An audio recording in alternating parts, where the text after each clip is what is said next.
It's a new political correctness. They banned Halloween at most colleges because they say it might offend somebody if somebody's a geisha girl or, whatever. Fraternities have been banned from having fiestas because, again, only Hispanics can have those.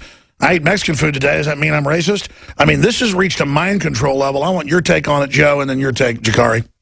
I mean, it's a crazy world that we're living in. When you go out and there are people trying to kick you out of apartment complexes for hanging the American flag, for a child to wear an American flag T-shirt and be told he can't come into school that day because that's racist. So someone might find that offensive. I find that offensive that in our own country we can't sport our American flag, and that's why I decided to... Well, even if you hate what the flag's been used for, still the idea of Bill of Rights, Constitution, private property is a great one. We're taking the flag back, but it could be the Nazi flag, which I really don't like, or the communist flag, which I don't like. Still, I'd say, no, you got a right to have that. I mean, they're saying the American flag we can't have. I mean, what's next? Yeah. Brown bags? Oh, I'm sorry, they already banned those. Sorry. Well, I'd like to see someone try to step on me today, so that's not going to happen. I'm going to go out and we'll go through Austin and see what happens with that. But that's what I love about you, Joe. I'm like, you ought to go out to interviews. You're like, I'm already doing it. Of course, what do you think I'm in this outfit for? Anyways, keep going. What else were you going to say? Oh, no, that was it. I mean, I've got some interesting stuff to tell you about Jade Helm as well that I found out over the weekend, but we can get Jakari's take on the...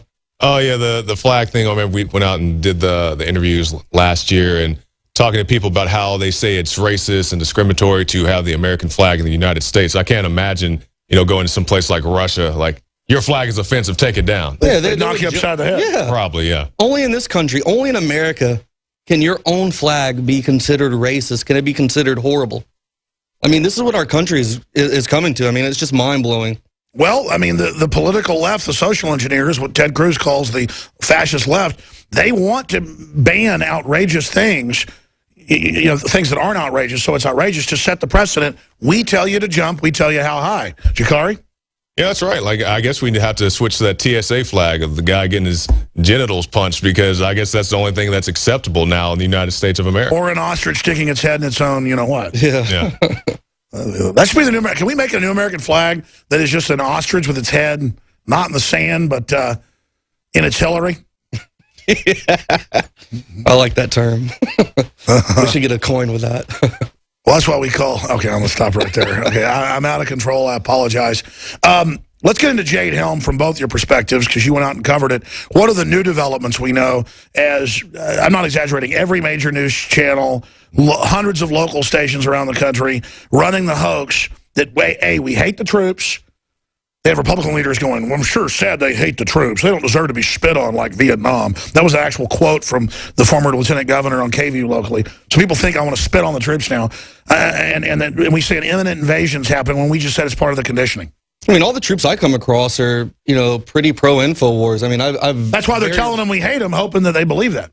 Well, it's interesting. This Sunday I was at another concert, and this buddy of mine who put the concert on, the Lone Star Jam, he had one of his Special Forces buddies who was in town, and he goes, oh, yeah, I know who you are.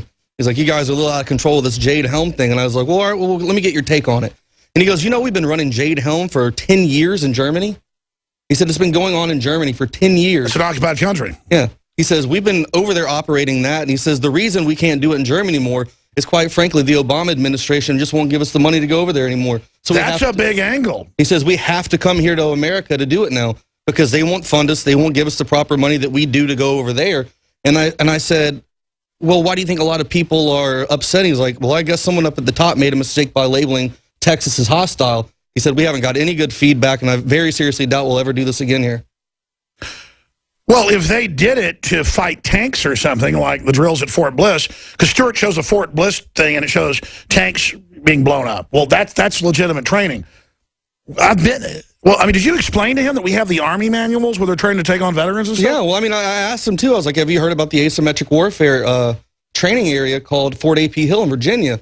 And I said, why does that look just like an everyday American city? It's labeled D.C. Yeah. I mean, why do our Special Forces troops need to train in that environment unless they're planning on doing something here? Yeah. What do you say? And it goes beyond Jade Helm because we talk a lot about Jade Helm because it's in the news, obviously, but you guys know how they've run drills in Miami. They've run drills in California with the Halo Corporation. And so if you have this argument, we're training in Texas because of the rugged terrain identifies as something as Middle Eastern or whatever, then why are you running drills in downtown Miami, Florida? It doesn't look like Iraq or Afghanistan. Well, and then the people are screaming, I'm a patriot, I have rights. I mean, they're training for here. And sure, part of the training's other stuff, so they can point to that and say we lied. Well, the biggest thing, too, though, is when you listen to Thomas Meade explain the entire exercise, but then you go and you hear Lieutenant Colonel Mark Lastoria down in Bastrop when Jakar and I were there, two conflicting reports. Yeah, Meade, who's the head civilian running it all. Yeah, Metrics Global. Says, yeah, we might work with foreign troops down the road. Yeah, we're going to have some stuff. Yeah, we're going to be in your streets. Yeah, we're going to be in plain clothes. And we talked to the colonel. He's like, no, none of that's happening. Well, it was damage control as far as I can make out from it. I mean, what do you think? Oh, yeah, it's exactly damage control. Because, I mean, just basic stuff that everybody kept asking because it didn't add up. He's saying we're running this drill so we can mingle in with the population and be able to move around. And people ask the very basic question, how do you plan to interact with the crowd if you're on private property at 2 o'clock in the morning? You know, basic stuff like that. And he's saying they're going to bring in $100,000 or whatever the number is into the local economy. And people say, well, how are you going to bring in that much money if you have 60 guys coming in for a short period of time? And even if they were going to bring in that much money, the majority of the people who were there, you wouldn't know this if you watched the local news reports because they just lied about it, but the majority of the people there were not in favor of the drill. Yeah, it doesn't mean it wasn't mean they were absolutely against it. They were just saying, can you guys take your training someplace else and not do it here in Bastrop? I mean, the people are speaking. I mean, they keep going back and using this whole narrative. Oh, we've been doing this forever. You know, we did the training in North Carolina for years and years and years, and no one ever cared. Robin Sage is what it's called. Robin Sage. Now they'll be saying, we gave MRAPs to people for years. We set up checkpoints for years. This is the first time there's been a massive awakening to what's going on. People are getting the facts, the information about these training exercises, and it's pissing them off. Well, that's what Ted Cruz said. If people knew about them years ago, this would have we've already had these discussions years ago. But they've been lying to people. They've been hiding. They'd say, oh, there's no black helicopters. What about how they freak out with the governor saying, yeah, I'm going to watch what's happening, and then the senator from Texas, Ted Cruz, says, no, people don't trust the government. This is legitimate. I mean, Obama illegally shut off half our power plants.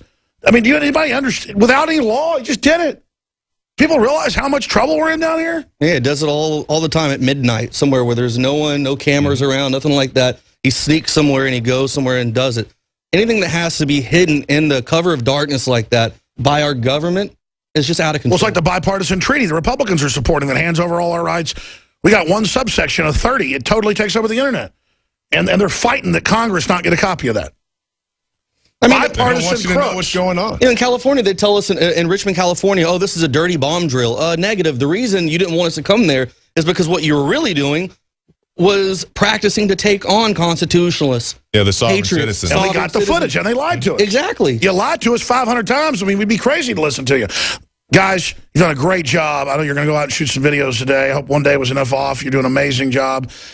Break down, in hindsight, what it was like in Baltimore, and now, God forbid, they set it up this summer where if anybody gets shot by the police, and Lord knows there's some bad cops, all hell's going to break loose.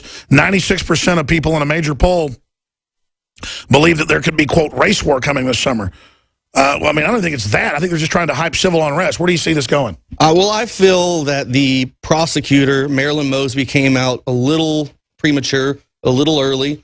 I think it was done to almost kind of quieten or calm down the citizens out there who thought that, you know, they weren't going to get justice. I think it was a political move by them to do this, to calm people down. And then months down the road, when it comes out that they might put one of the guys in jail or something, everyone's going to get mad because not everyone got what they wanted. You know, no one knows what their definition well, they believe they were too quickly and overcharged to botch it on purpose.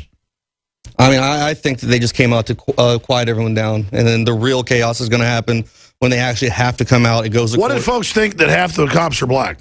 Jilgari, what That really didn't come up as an issue. You know, they were just against well, not the shooting, but the incident that happened to them in general. So you were there. How are the cops in Baltimore?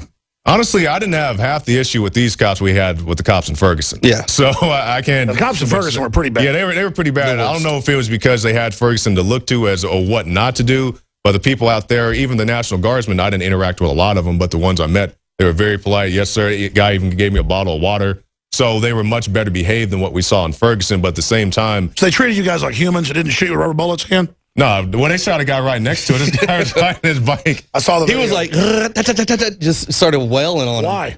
Because he was riding around Yeah, saying, I'm not going to go home for a curfew. Yeah, it was pretty ridiculous. I mean, he wasn't threatening the guys that I could tell. He wasn't throwing anything at them that I could tell, or not that I saw.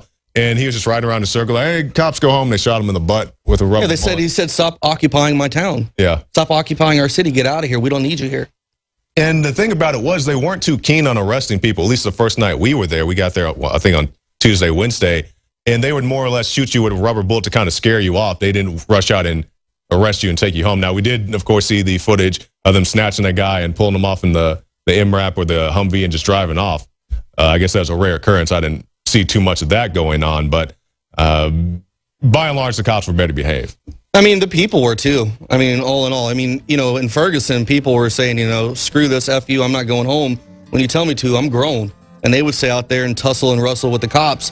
You know, in Baltimore, you'd hear people riding up and down the street playing that song F the Police, but as soon as 9:59 came, you didn't hear that song anymore, and there was no one on the streets except for... Martial Law USA, you guys are veterans of the info war now.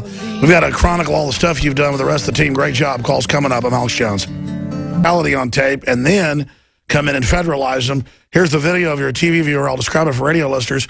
The guy's out there. It's exactly 10 o'clock at night. They walk over, shoot a whole bottle of chemical pepper spray in his face, and then jump on top of him and take him to jail when there's no reason he's not resisting. But see, standard police training, I think, is abusive. So here it is. Boom, spray him right in the face. He's standing there. And then he's wearing an F the Police shirt. And then now, boom, slam him to the ground. Yeah, how about we break his tailbone for no reason? Now, when you use excessive force, that all just comes back on you.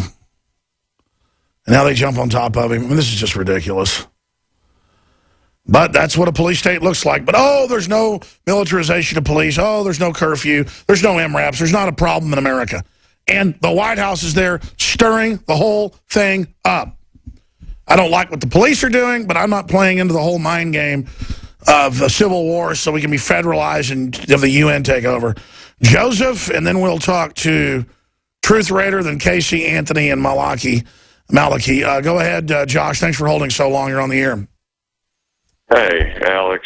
There's several things I disagree with you on, but the one thing I was talking about when I said sensationalism, it's just this idea that there's going to be an economic collapse and there's going to be a civil war against the police. I just don't see that happening, man. Even if there was an economic collapse, I really don't see the American people having enough energy to do anything. The only people that hate police are inner city teenagers, and I mean, there isn't going to be any of that stuff happening, man. That's what I think. Really? The White House is stirring it up. And if you get where the bread lines aren't full anymore, 50 million people on bread lines, they're just digital, you're going to have all hell break loose.